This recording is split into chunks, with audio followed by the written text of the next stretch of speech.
তো এইখান থেকে 3টা ফ্রিজেতে কোন ফ্রিজটা আপনাদের কাছে বেশি ভালো লাগে, সবচাইতে বেশি সুন্দর লাগে, কমেন্টে জানাবেন। তো আমি কিন্তু এখন আসছি একটা শোরুমে, তো দেখি একটু ঘুরে ঘুরে দেখব ফ্রিজের দাম কেমন। আসসালামু আলাইকুম, আশা করি যে যেখানে আছেন সবাই ভালো আছেন, সুস্থ আছেন। আলহামদুলিল্লাহ, আল্লাহ পাকের রহমতে আমরাও সকলে ভালো আছি, সুস্থ আছি। তো আমার ভিডিওগুলো যারা দেখেন তারা সবাই জানেন, কারণ আজকে দীর্ঘ 4 মাস ধরে আমার ফ্রিজটা নষ্ট ঘরের। আর ফ্রিজ তো ছাড়া চলা যায় না, এটা কিন্তু কম বেশি সবাই জানেন, কারণ একা একটা মানুষ থাকলে কিন্তু ওইরকম একটা ফ্রিজ লাগে, কারণ ফ্রিজ ছাড়া চলা যায় না। তো ফ্রিজের শোরুমেতে আসলাম আমার বোনের বাড়িতে। আসার পরে ভাইয়ের বউ আর কি, আমার মা ওই মা একটু রস দিয়ে ক্ষীর রান্না করছিল, ওই ক্ষীর আর কি আমাদেরকে দিল যে বড় আপা খান। তো ক্ষীরটাও কিন্তু বিসমিল্লা বলে মুখে দিয়ে দেখলাম খুব মজা হয়েছে, কারণ একেবারে জরা জরা নাইকেল আর হচ্ছে রস দিয়ে রান্না করছে, তো এজন্য স্বাদটা একটু অন্যরকম। তো এখানে বৈশা খাইতেছে, আর আমার বোন জিজ্ঞেস করতেছে বড়াপা ফ্রিজ জানো নাই?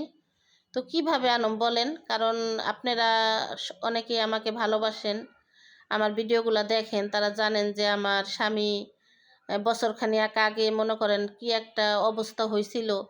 তো আমি কিন্তু অনেক টাকা ঋণ হয়ে গেছিলাম, তো ওই ঋণগুলো কিন্তু আমি পরিশোধ করতে পারি নাই এখন পর্যন্ত। তো পরিশোধ না করাতে এখন যদি আমি আবার একটা ফ্রিজ আনি, তাহলে তো আবারও আমার আরেকটা ঋণের বোঝা মাথায় চলে আসবে। তো এত কিছু না চিন্তা ভাবনা কইরা তারপরে না আমি আর কি ঘুরা ঘেরা আইসা পড়লাম। তো এখন আনার না সাহস পাইলাম না।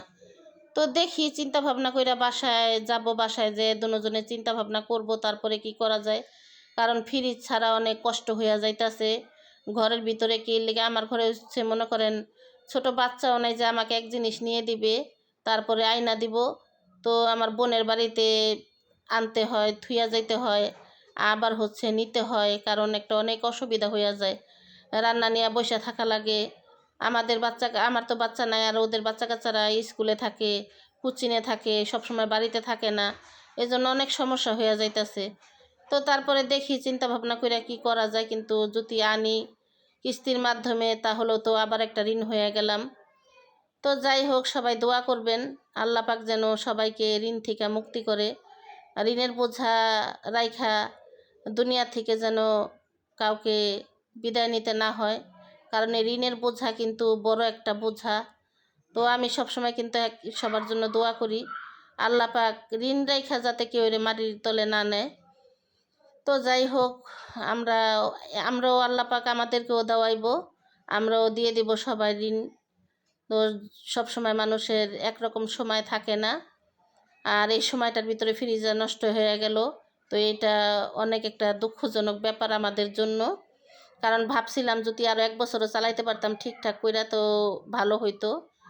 তো এখানে আমার বোন দেখতেছিল, কারণ আমাদেরকে একটা কার্ড দিছে, তো ওই কার্ডের ভিতরে না আমার বোন দেখতেছিল। তো আমার বোন বলল কিন্তু এটা না নগদ টাকা দিয়ে আনলে হয়তো মনে করেন যে আর কিছু টাকা হয়তো কমে পাওয়া যাইতো, কিন্তু কিস্তির মাধ্যমে দেখা হয়তো একটু বেশি। তো জানি না, যদি কিস্তি না টানি যদি টাকা পয়সা ম্যানেজ হয় তাহলে একবারে তো আর পারবো না, 2বারে 3বারে হয়তো দিয়ে দিব, কারণ একবারে পারবো না, কারণ আমাদের হাতে এখন টাকা নাই, কারণ আমাদের হাত একেবারেই খালি। তো এই জন্যে আর কি এতদিন ফ্রিজটা নষ্ট আছে ঘরে, আর এখানে আমরা সবাই বসে কথা বলতাছি। তো আমি কিন্তু এখন বাড়িতে চলে যাব, কারণ অনেকক্ষণ ধরে আসছি। আর এই তো সকাল সকালে হচ্ছে আমি উঠে নাস্তা করলাম, নাস্তা করার পর ওনাকে বাজারে পাঠালাম। তো বাজারে পাঠানোর পরে কিন্তু বাজার থেকে আনছে হলো বেগুন, আর আনছে টমেটো, আর টমেটোগুলো কিন্তু খুব সুন্দর ছিল, একেবারে আপেলের মতো ছিল টমেটোগুলার, এত লাল। তো টমেটোগুলো দেখে আমি বলতেছি যে এত সুন্দর টমেটো, আর আনাইছি আলু। তো এগুলোই আজকে হচ্ছে আমার বাজার। আর ইলিশ মাছ দিয়ে আমি হচ্ছে আজকে বেগুন আলু দিয়ে রান্না করব। আর ইলিশ মাছ কিন্তু আজকে আনাই না, ইলিশ মাছ হচ্ছে আমার আগেরই ছিল ফ্রিজে, তো আমার বোনের ফ্রিজে ছিল, এটা আর কি আমার আইনা দিল। তো যাই হোক, আমার ভিডিওটা না টেনে সম্পূর্ণ ভিডিওটা দেখতে থাকুন, পাশেই থাকুন। ভালো লাগলে অবশ্যই একটা লাইক কমেন্ট শেয়ার করে দিবেন, পাশে থাকা বেল বাটনটা বাজিয়ে দিবেন। তো যাই হোক, দেখতে থাকুন। তো এখানে কিন্তু মাছটার এখনও বরফ আর কি ছাড়ে নাই, কারণ আমি মাছটা এখনও ভিজাই নাই। তো এখন মাছটা ভিজাবো, ভিজানোর পরে একটু নরম হলে আমি মাছটা কাটবো, আর আগে সবজিগুলো আমি কাইটা নিই, কারণ সবজিগুলো কাটতে কাটতে আমি মাছটা ভিজবো। আর ভাত রান্না হয়ে গেছে, এখানে আমি ডালটা বসাই দিছি, তো ডালও বলক চলে আসছে। তো এখন আর কি আমি কোটাকাটি করব। তো পেঁয়াজ টিয়াজ কাটা শেষ, মাছও কিন্তু কাটা ধোয়া শেষ, লবণ মাইখা রাখছি, কারণ মাংসের মধ্যে লবণ না ঢুকলে কিন্তু ওই তরকারি রান্না করলেও খাইতে ভালো লাগে না। আর আলু বেগুন এগুলো আমি কাইটা ধুইয়া রাখছি, এখন খালি রান্নার পালা। এই তো খুব সুন্দর করে ধুইছি, কারণ নতুন আলু তো অনেক বালু থাকে। তো এখন এখানে তো সব কিছুই কাটা ধোয়া শেষ, এখন হচ্ছে তরকারিটার সাথে শুধু রান্না করব। ডালও বাগার দেওয়া হয়ে গেছে।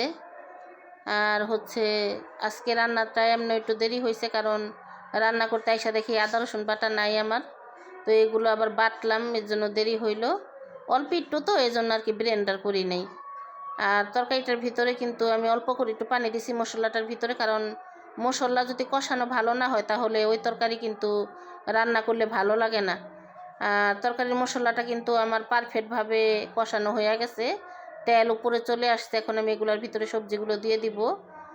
তো আজকে মনে হইতাছে কি সবজি একটু বেশি, তো কড়াইটার ভিতরে হবে কি না আমি জানি না, কিন্তু এই তো বলছি না সবজি একটু বেশি, তো দেখি একটু বলক আসুক, তারপরে হয়তো বা একটু কমবে। আর না যদি কমে তাহলে আমি আরেকটা কড়াইয়ের ভিতরে আর কি ঢালবো, আর যদি হয়ে যায় তাহলে আর ঢালবো না। তো যাই হোক, তরকারিটা কষানো হোক। আর এখানে কিন্তু আমার তরকারিটা পুরা পারফেক্টভাবে হয়ে গেছে, হয়তো বা কড়াইটা একটু ভরা হয়েছে, কিন্তু খাওয়া দাওয়ার পরে আর কি কমে যাবো। তো এখন এখানেই থাকবে।